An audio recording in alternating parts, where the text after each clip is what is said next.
Es por eso que los médicos advierten de la necesidad de implementar más políticas para educar a la población acerca de la importancia de cuidar la salud mental.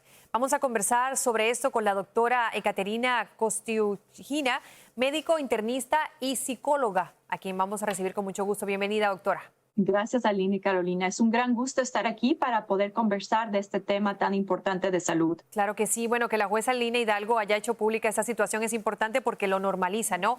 Ella dice que sufre de depresión clínica. Explíquenos qué es la depresión clínica y cómo se diferencia a otros tipos de depresión.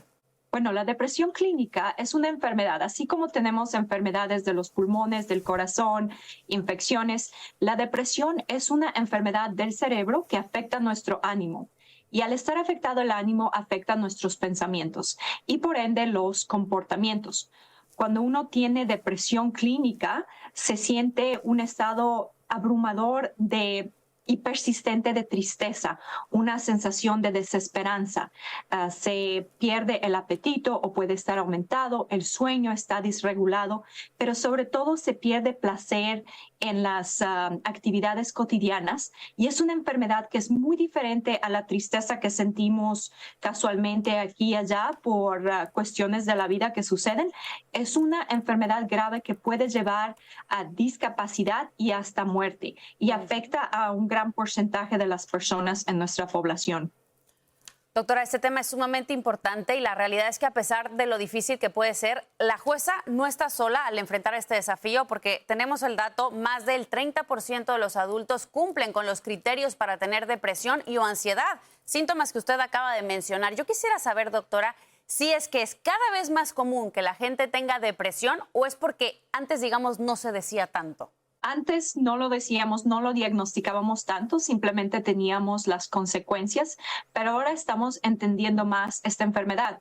Pero también está el factor de, por ejemplo, con el problema que tuvimos, la pandemia del COVID, contribuyó a los factores del riesgo de la depresión, que es la isolación, que es el estrés, que contribuyen a que cause, esos son factores de riesgo. Es una enfermedad muy seria que se tiene que tratar. Lo primero es crear concientización, porque muchos piensan que puede ser una tristeza común, pero en realidad puede causar graves daños para los cuales sí hay tratamiento, como terapia psicológica, hay muchas pastillas que podemos usar, pero una vez que conocemos que hay algo que no está bien, que hay una enfermedad, podemos ver cuáles son las causas, como un estrés crónico muy fuerte, una alimentación no balanceada o hasta el abuso de una relación, ya sea de familia o de trabajo. Doctora, todo esto es interesantísimo y hay algo que me llama la atención. Lina Hidalgo tiene 32 años de edad. Hemos visto múltiples reportes que hablan de jóvenes sufriendo cada vez de depresiones más fuertes, incluso más peligros de incidencias suicidas, por ejemplo. ¿Podríamos decir que este tema del aumento de depresión también es un poco generacional o es injusto catalogarlo así? Sí es justo catalogarlo de una manera generacional porque estas generaciones están expuestos a diferentes factores ambientales.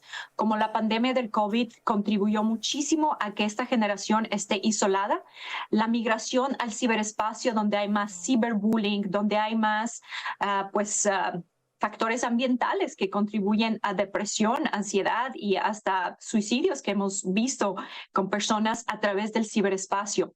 Pero también estamos reconociéndolo más.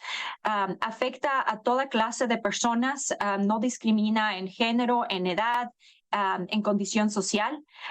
Yo cuando estaba en la escuela de medicina sufrí de una clase de depresión que es el burnout, el physician burnout, hasta afecta a los médicos y es una sensación terrible que sí requiere tratamiento o ver cuáles son los factores que están causando esa condición. Doctora, ¿qué tema tan importante? Y de verdad que podríamos hablar de ello por horas. Lo más importante es que usted se informe en casa y, por favor, como la jueza, si necesita ayuda, la pida de inmediato. Muchísimas gracias, doctora. Muy amable. Un gran gusto contribuir. Bueno, organizaciones como Univision Foundation también y la Fundación Chan Zuckerberg buscan concientizar a nuestra comunidad sobre este tema. Así que para más información puede entrar ahora mismo a univision.org.